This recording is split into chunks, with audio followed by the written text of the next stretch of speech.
সুপ্রিয় শিক্ষার্থীবৃন্দ, আসসালামু আলাইকুম। অর্থনীতি মাস্টার শেষ বর্ষ এবং তৃতীয় বর্ষের প্রিয় শিক্ষার্থীরা, আশা করছি তোমরা সবাই ভালো আছো, সুস্থ আছো, নিরাপদে আছো।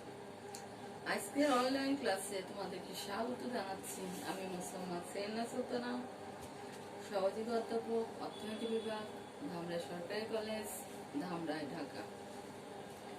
প্রিয় শিক্ষার্থীরা, আজকে আমি আলোচনা করব অর্থের চাহিদা সংক্রান্ত কেইন্সীয় তথ্য বা কেইন্সের তারল্য পছন্দ তথ্য। কেইন্সের অর্থের চাহিদা তথ্যটি তারল্য পছন্দ তথ্য হিসেবে পরিচিত। কেইন্স অর্থের চাহিদার তিনটি উদ্দেশ্যের কথা উল্লেখ করেন। 1. লেনদেন সংক্রান্ত উদ্দেশ্য, 2.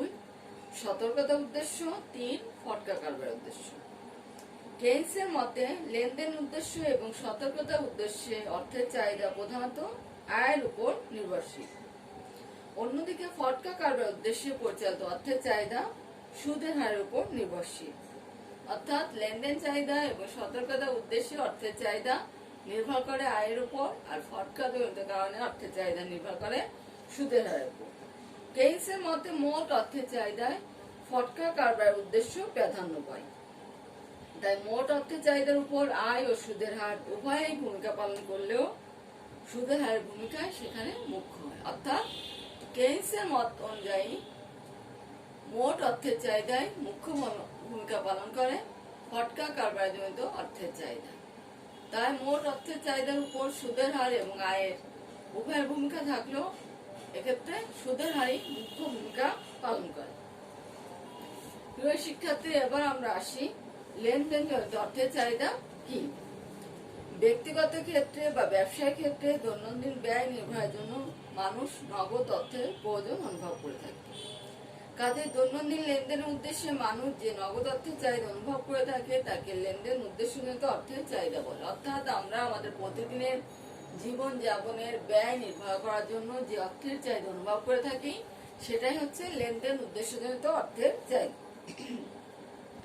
এরূপ চাহিদার পরিমাণ ব্যক্তিবর্গের লেনদেনের পরিমাণ, ব্যয় অভ্যাস ও ব্যয়ের মধ্যকার সময় ব্যবধান, আর্থিক আয় স্তর ইত্যাদির উপর নির্ভরশীল। তবে এক্ষেত্রে লেনদেন জনিত অর্থের চাহিদার ক্ষেত্রে মুখ্য নির্ধারক হিসেবে ভূমিকা পালন করে আয় স্তর। অর্থাৎ লেনদেন উদ্দেশ্যজনিত অর্থের চাহিদা নির্ভর করে আয় স্তরের উপর। 2 নম্বর হচ্ছে সতর্কতামূলক উদ্দেশ্যজনিত অর্থের চাহিদা। মানুষ ভবিষ্যৎ দুর্ঘটনা, রোগ, শোক, দুঃখ, ঝড়, ব্যাধি ইত্যাদি মতো জরুরি অবস্থা মোকাবিলা করার জন্য কিছু অর্থের প্রয়োজনীয়তা অনুভব করে। আর এরূপ অর্থের চাহিদাকে বলা হচ্ছে সতর্কতামূলক উদ্দেশ্যজনিত অর্থের চাহিদা। অর্থাৎ আমাদের জীবনে ভবিষ্যতে কি হবে আমরা কিছুই বলতে পারি না। আগামী দিনে আমাদের চাকরি চলে যেতে পারে, আমরা বড় ধরনের অসুখে আক্রান্ত হতে পারি, আমরা দুর্ঘটনায় আক্রান্ত হতে পারি। এই সকল বিপদ আপদ মোকাবেলা করার জন্য মানুষ যে অর্থের চাহিদা অনুভব করে সেটাকে বলা হচ্ছে সতর্কতামূলক অর্থের চাহিদা। এরূপ চাহিদার পিছনে আয় স্তর মুখ্য ভূমিকা পালন করে থাকে। জেম কেইন্স এই দুই ধরনের চাহিদাকে একত্রিত করে এটাকে প্রধানত লেনদেন উদ্দেশ্যজনিত অর্থের চাহিদা হিসেবে অভিহিত করেছে। গাণিতিকভাবে M1 = L1 is a function of y. dmy by di greater than 0. এখানে M1 হচ্ছে অর্থের লেনদেন উদ্দেশ্যজনিত চাহিদা, y হচ্ছে আয় স্তর। আমরা চিত্রের সাহায্যে ব্যাখ্যা করতে পারি। এখানে ক চিত্রে আয় স্তরের সাথে অর্থের লেনদেন চাহিদার প্রত্যক্ষ বা সরাসরি সম্পর্ক দেখানো হয়েছে। চিত্রে দেখা যাচ্ছে যে আয় স্তর বেড়ে y1 থেকে y2 y3 হলে অর্থের লেনদেন চাহিদা যথাক্রমে L1 থেকে L2 L2 থেকে L3 হয়। কাজে এখানে আয় স্তরের সাথে অর্থের লেনদেন চাহিদার সম্পর্ক হচ্ছে ধনাত্মক বা সরাসরি। খ চিত্রে দেখানো হচ্ছে সুদের হারের সাথে লেনদেন জনিত অর্থের চাহিদার সম্পর্ক। আমরা জানি সাধারণ সুদের হারে লেনদেন জনিত অর্থের চাহিদার কোনো পরিবর্তন হয় না। কাজে সুদের হারের সাথে অর্থের লেনদেন জনিত অর্থের চাহিদার সম্পর্ক হচ্ছে অস্থিতিস্থাপক। অবশ্য সুদের হার খুব বেশি হলে সেক্ষেত্রে এই সম্পর্কটি পরিপূর্ণ অস্থিতিস্থাপক হয় না, সেক্ষেত্রে কিছুটা নমনীয়তা বা স্থিতিস্থাপকতা লক্ষ্য করা যায়। যেমন সুদের হার যখন স্বাভাবিক বা আইসি থেকে কম, তখন অর্থের চাহিদা সুদের হারের সাথে অস্থিতিস্থাপক। কিন্তু সুদের হার বৃদ্ধি পেয়ে যখন আইসি অতিক্রম করে, তখন অর্থের লেনদেন চাহিদার সম্পর্ক সুদের হারের সাথে কিছুটা স্থিতিস্থাপক হয়। অর্থাৎ এক্ষেত্রে সুদের হারের সাথে অর্থের লেনদেন চাহিদার সম্পর্ক ঋণাত্মক সম্পর্ক পরিলক্ষিত হয়। অর্থাৎ সুদের হার যখন আইসি থেকে কম, তখন সুদের হারের সাথে অর্থের লেনদেন চাহিদার সম্পর্ক হচ্ছে অস্থিতিস্থাপক। সুদের হার যখন আইসি থেকে বেশি, তখন সুদের হারের সাথে অর্থের লেনদেন চাহিদার সম্পর্ক কিছুটা স্থিতিস্থাপক হয়ে যায়। যেমন I less than equal to IC, তখন dm1/di = 0। আবার I greater than যখন IC, তখন dm1/di less than 0। এখানে IC = 8% ইন্টারেস্ট রেট ধরা হয়েছে। 3 নম্বর হচ্ছে ফটকা কারবারজনিত অর্থের চাহিদা। মানুষ কেবল লেনদেন জনিত বা সতর্কতা জনিত কারণে অর্থের চাহিদা সৃষ্টি করে না। মানুষ অত্যধিক মুনাফা লাভের প্রত্যাশায় অর্থের চাহিদার সৃষ্টি করে থাকে। বাজারে বহু প্রকার ঋণপত্র থাকে এবং ঋণপত্রের দামের হ্রাস বৃদ্ধির সুযোগে তা থেকেও আয় উপার্জনের উদ্দেশ্যে জনগণ নগদ অর্থ হাতে ধরে রাখার চেষ্টা করে। ভবিষ্যতে ঋণপত্রের দাম বৃদ্ধির আশঙ্কা থাকলে ব্যবসায়ীরা ঋণপত্র ক্রয় করে, কারণ মূল্য বৃদ্ধি পেলে তা বিক্রয় করে ব্যবসায়ীরা লাভবান হবে। আবার ঋণপত্রের দাম যদি হ্রাস পাবার আশঙ্কা থাকে, সেক্ষেত্রে ক্ষতির আশঙ্কায় ব্যবসায়ীরা ঋণপত্র আগে বিক্রি করে দেয়। সুতরাং যখন সুদের হার কম, তখন মানুষ ফটকা কারবারের উদ্দেশ্যে অধিক পরিমাণে নগদ অর্থ হাতে ধরে রাখতে চায়। আবার সুদের হার যখন বেশি, তখন মানুষ কম নগদ অর্থ হাতে রাখতে চায়। কাজে সুদের হারের সাথে নগদ অর্থের হাতে ধরে রাখার সম্পর্ক হচ্ছে বিপরীত। সুদের হার যখন কম, তখন মানুষ বেশি পরিমাণে নগদ অর্থ হাতে ধরে রাখতে চায়। আর সুদের হার যখন বেশি, তখন মানুষ ফটকা কারবারের উদ্দেশ্যে কম পরিমাণে নগদ অর্থ হাতে ধরে রাখতে চায়। কাজে ফটকা কারবারের উদ্দেশ্যে মানুষের এরূপ অর্থের চাহিদাকে বলা হচ্ছে ফটকা কারবারজনিত অর্থের চাহিদা। বিষয়টি আমরা চিত্রের সাহায্যে দেখাতে পারি। চিত্রে লম্ব অক্ষে সুদের হার, ভূমি অক্ষে অর্থের ফটকা চাহিদা দেখানো হয়েছে। সুদের হার যখন I3, তখন অর্থের ফটকা চাহিদা হচ্ছে 0। সুদের হার যখন I2 এবং I1 হয়, তখন অর্থের ফটকা চাহিদা যথাক্রমে L2, L1 হয়। বা সুদের হার কমে যখন I0 হয়, তখন দেখা যাচ্ছে অর্থের ফটকা চাহিদা অসীম হয়ে পড়ে। অর্থাৎ এখানে সুদের হার কমলে অর্থের ফটকা চাহিদা বাড়ে এবং সুদের হার বাড়লে অর্থের ফটকা চাহিদা কমে। অর্থাৎ সুদের হারের সাথে অর্থের ফটকা চাহিদার সম্পর্ক হচ্ছে ঋণাত্মক। আবার ন্যূনতম সুদের হারে I0 সুদের হারে অর্থের ফটকা চাহিদা অসীম হয়। এই অবস্থা থেকে বলা হচ্ছে তারল্য ফান্ড বা লিকুইডিটি ট্র্যাপ। গাণিতিক ভাবে দেখানো যায় M2 = L2 is a function of I. I যখন greater than I0, তখন dm2/di less than 0। আবার I যখন equal to I0, তখন dm2/di = infinity। তাহলে আমরা দেখলাম কেইন্সের মতে অর্থের চাহিদা হচ্ছে 3টি উদ্দেশ্যে পরিচালিত হয়। একটি হচ্ছে লেনদেন জনিত, একটা সতর্কতা জনিত, একটা ফটকা কারবার জনিত অর্থের চাহিদা। কেইন্স লেনদেন জনিত এবং সতর্কতা জনিত অর্থের চাহিদা এই দুটিকে একত্রিত করে লেনদেন উদ্দেশ্য অর্থের চাহিদা হিসেবে অভিহিত করেছেন।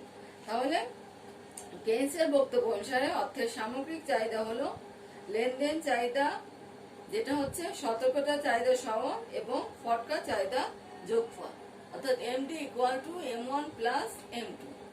আবার MD = L1 is a function of Y plus L2 is a function of I।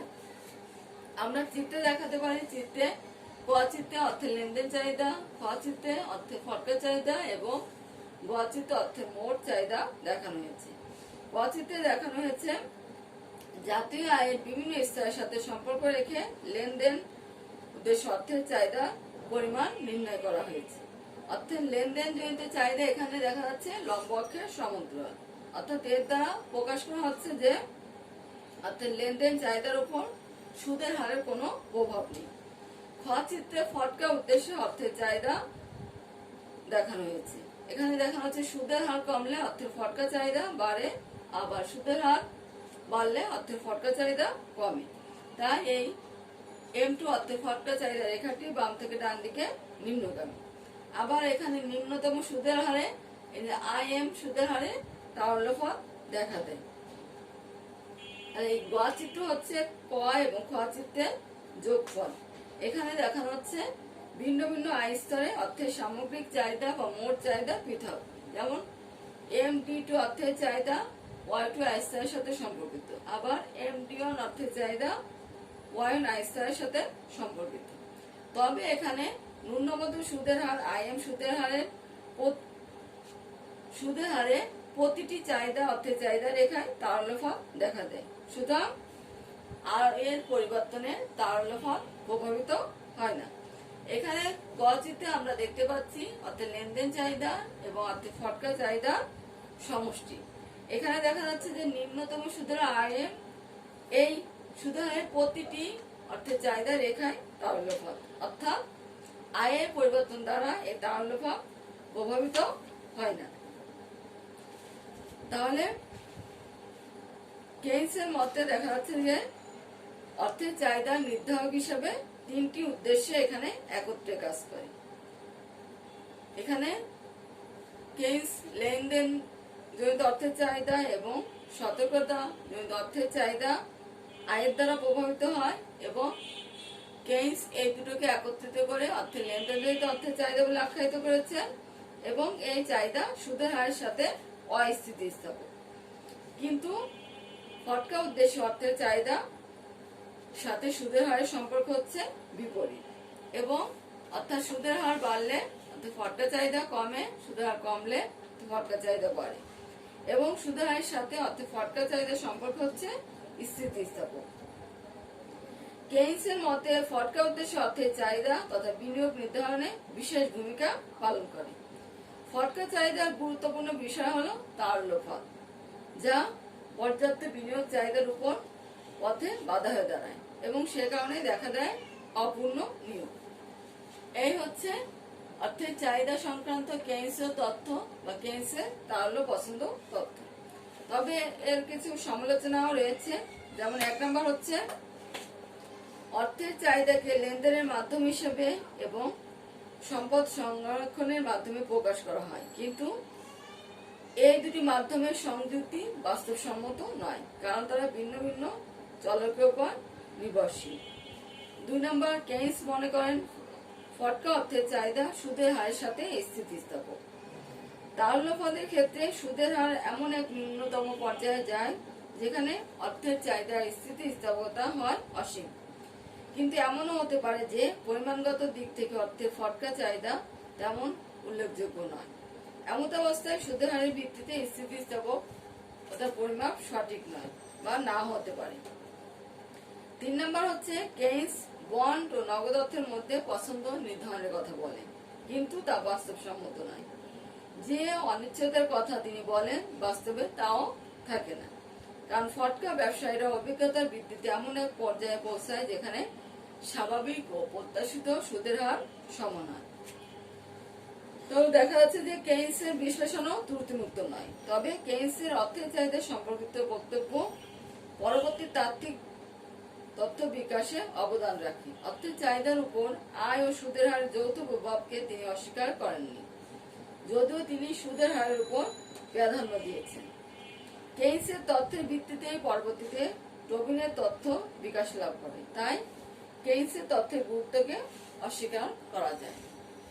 তাহলে প্রিয় শিক্ষার্থীরা, আজকে আমরা দেখলাম কেইন্সের তারল্য পছন্দ তথ্য। প্রিয় শিক্ষার্থীরা, আজকে এ পর্যন্তই। আল্লাহ হাফেজ।